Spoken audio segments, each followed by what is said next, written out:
ચાલો એક સવાલથી શરૂઆત કરીએ. જો તમને બેમાંથી એક વસ્તુ પસંદ કરવાનું કહેવામાં આવે તો તમે શું પસંદ કરો? એકદમ સલામત પણ બંધનવાળું જીવન કે પછી જોખમથી ભરેલી પણ પૂરેપૂરી આઝાદી? આજે આપણે જે વાર્તા સમજવાના છીએ, પર્વતોનો સાદ, એ આ જ મોટા સંઘર્ષની વાત કરે છે. તો આ વાર્તામાં ઊંડા ઉતરતા પહેલાં ફરીથી એ જ સવાલ પર થોડું વિચારીએ. તમને શું વધારે ગમે? સાંકળોમાં બંધાઈને લાંબી જિંદગી જીવવી, જ્યાં કોઈ ખતરો નથી? કે પછી ભલે એક જ દિવસ મળે પણ એ આઝાદી ન હોય? બસ આ જ સવાલ આખી વાર્તાના કેન્દ્રમાં છે. તો આખી વાર્તાને આપણે સ્ટેપ બાય સ્ટેપ સમજીશું. જુઓ, પહેલાં આપણે સ્વતંત્રતાની વાર્તા જાણીશું. પછી અબ્બુ મિયાંની નવી આશા એટલે કે ચાંદનીના આગમન વિશે વાત કરીશું. ત્યાર પછી જોઈશું ચાંદનીની મોટી દ્વિધા, અને પછી સ્વતંત્રતાનો પહેલો સ્વાદ, પર્વતોમાં સામસામે થયેલો મુકાબલો, અને છેલ્લે સૌથી અગત્યનો સવાલ, હારમાં જીત? તો ચાલો આ સફર શરૂ કરીએ. તો ચાલો વાર્તાના પહેલા ભાગમાં જઈએ. સ્વતંત્રતાની વાર્તા, અબ્બુ મિયાંની ઉદાસી. આપણી આ આખી વાત શરૂ થાય છે અલ્મોડાના ખૂબ જ સુંદર પહાડોથી. ત્યાં અબ્બુ મિયાં નામના એક વૃદ્ધ માણસ રહેતા હતા, એકદમ એકલા. હવે અબ્બુ મિયાંને બકરીઓ પાળવાનો બહુ શોખ હતો. પણ શું કહીએ, એમનું નસીબ જરા ખરાબ હતું. એમની દરેક બકરી એક પછી એક પહાડોની આઝાદીની ખેંચમાં પોતાનું દોરડું તોડીને ભાગી જતી, અને ત્યાં પહાડોમાં રહેતો એક ખતરનાક વરુ એમને પોતાનો શિકાર બનાવી લેતો. ખાસ કરીને એમની છેલ્લી બકરી કલુઆ જ્યારે મરી ગઈ ત્યારે તો અબ્બુ મિયાં સાવ ભાંગી જ પડ્યા હતા. અને હા, એ જે વરુ હતો ને, એને અબ્બુ મિયાં રાક્ષસ કહીને બોલાવતા. એમના માટે એ ખાલી એક જંગલી પ્રાણી નહોતો. ના, એ તો જાણે આઝાદીનું સપનું જોનારા દરેક માટે મૃત્યુ અને ક્રૂરતાનું બીજું નામ હતો. તો થયું એવું કે કલુઆના મૃત્યુ પછી અબ્બુ મિયાંએ પાક્કું નક્કી કરી લીધું કે બસ હવે કોઈ બકરી નહીં, પણ એકલતા માણસને કોરી ખાય, એમનાથી એ એકલતા સહન ન થઈ. અને બસ ત્યાં જ એમના જીવનમાં એક નવી આશાનો ઉદય થયો. અબ્બુ મિયાં એક નાનકડી ખૂબ જ પ્યારી બકરી લઈ આવ્યા. એકદમ બરફ જેવી સફેદ, માથા પર બે નાના નાના શિંગડા અને ચમકતી લાલ આંખો. એમણે એનું નામ પાડ્યું ચાંદની. સાચે જ ચાંદનીના આવવાથી અબ્બુ મિયાંના જીવનમાં ફરીથી ખુશીઓ છવાઈ ગઈ. એમને તો પૂરો ભરોસો હતો કે આ ચાંદની એમને ક્યારેય છોડીને નહીં જાય. અને પછી વર્ષો વીતવા લાગ્યા. અબ્બુ મિયાં અને ચાંદની ખૂબ ખુશ હતા.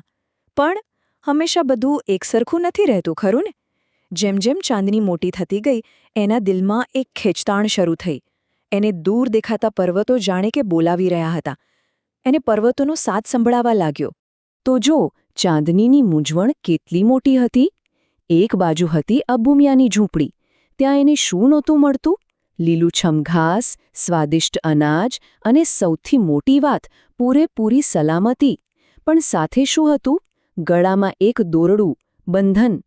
અને બીજી તરફ હતા પર્વતો, જ્યાં હતી સંપૂર્ણ આઝાદી, ખુલ્લી હવા, પણ સાથે સાથે હતો પેલા રાક્ષસ એટલે કે વરુનો ભય, અને ખાવાનું મળશે કે નહીં એની કોઈ ગેરંટી નહીં.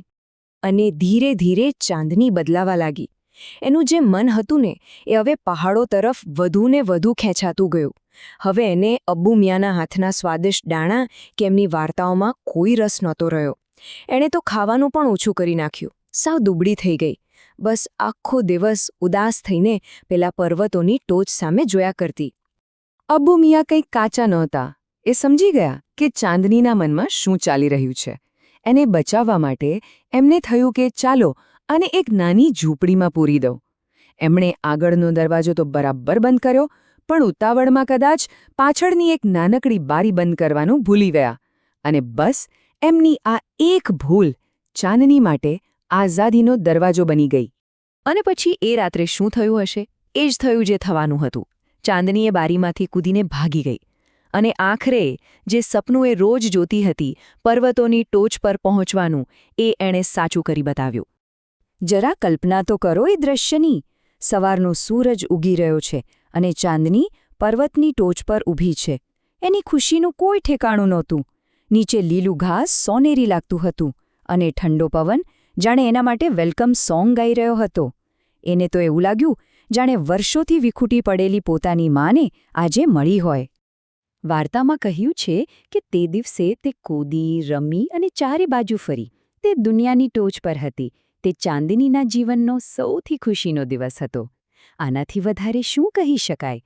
સાચે જ એ દિવસ એની જિંદગીનો બેસ્ટ દિવસ હતો. પણ આ ખુશી લાંબી ટકવાની નહોતી. દિવસ ઢળ્યો, સૂરજ આથમ્યો અને ચારે બાજુ અંધારું છવાવા લાગ્યો. અને આઝાદીની સાથે જે ભય આવે છે એ હવે ધીમે ધીમે નજીક આવી રહ્યો હતો. સૂરજ તો પહાડોની પાછળ જતો રહ્યો. અંધારું ઘટ્ટ થઈ ગયું. પવન પણ જાણે શ્વાસ રોકીને ઊભો રહી ગયો. ચારે બાજુ એકદમ સન્નાટો, એક ડરામણો સન્નાટો.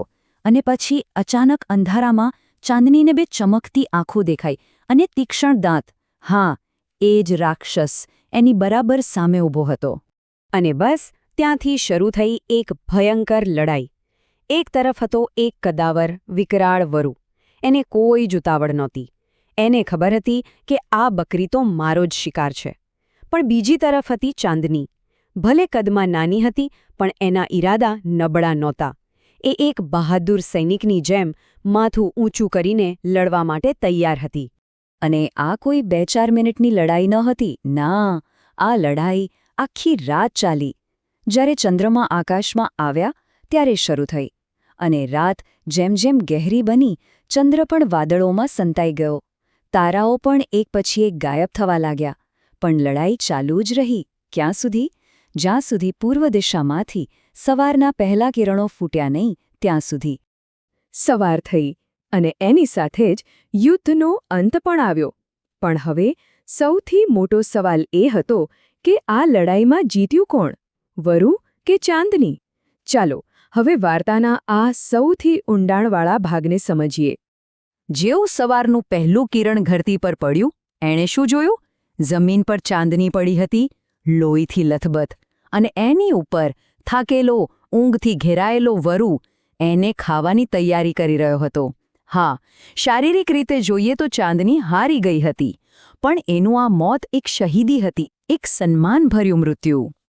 નજીકમાં એક ઝાડ પર બેઠેલા પક્ષીઓ આ બધું જોઈ રહ્યા હતા અને અંદરોઅંદર ચર્ચા કરી રહ્યા હતા કે જીત્યું કોણ. મોટાભાગનાનું કહેવું હતું, અરે આમાં શું પૂછવાનું, વરુ જ જીત્યો. પણ ત્યાં એક વૃદ્ધ અને સમજદાર પક્ષી હતું. એણે કહ્યું, ના, અસલી વિજેતા તો ચાંદની છે. કેમ? કારણ કે એણે પોતાની આઝાદી માટે હાર માની નહીં. એ આખી રાત લડી, ભલે શરીરથી હારી, પણ એની ભાવના, એની હિંમત જીતી ગઈ. અને આ જ આપણી વાર્તાનો સાર છે, જે પેલા સમજદાર પક્ષીના શબ્દોમાં છુપાયેલો છે. ગુલામીની લાંબી જિંદગી જીવવા કરતાં આઝાદી માટે લડતા લડતા ભલે એક જ ક્ષણમાં મોત મળે, એ વધારે સારું છે. ચાલો આખી વાર્તા પૂરી કરતા પહેલાં કેટલાક એવા શબ્દો પર નજર કરી લઈએ જે સમજવા જરૂરી છે અને કદાચ પરીક્ષામાં પણ કામ લાગી શકે. જેમ કે એપેટાઇટ એટલે ભૂખ, ફિરોશિયસ એટલે ક્રૂર, હોરાઇઝન એટલે ક્ષિતિજ, ડિવાઉઅર એટલે ખાઈ જવું, સેપરેશન એટલે જુદાઈ, પ્રિઝન એટલે જેલ, ડિબેટિંગ એટલે ચર્ચા કરવી, કેરેસિંગ એટલે વહાલ કરવું અને બીમિંગ એટલે આનંદિત. તો આપણે જ્યાંથી શરૂઆત કરી હતી એ જ સવાલ પર પાછા આવીએ. આખી વાર્તા સાંભળ્યા પછી હવે શું લાગે છે? શું આઝાદીથી ભરેલી ટૂંકી જિંદગી ખરેખર બંધનમાં લાંબી જિંદગી જીવવા કરતાં વધુ કિંમતી છે? આનો જવાબ કોઈ બીજું નહીં આપી શકે. આનો જવાબ તો દરેકે પોતાની અંદર જ શોધવાનો છે.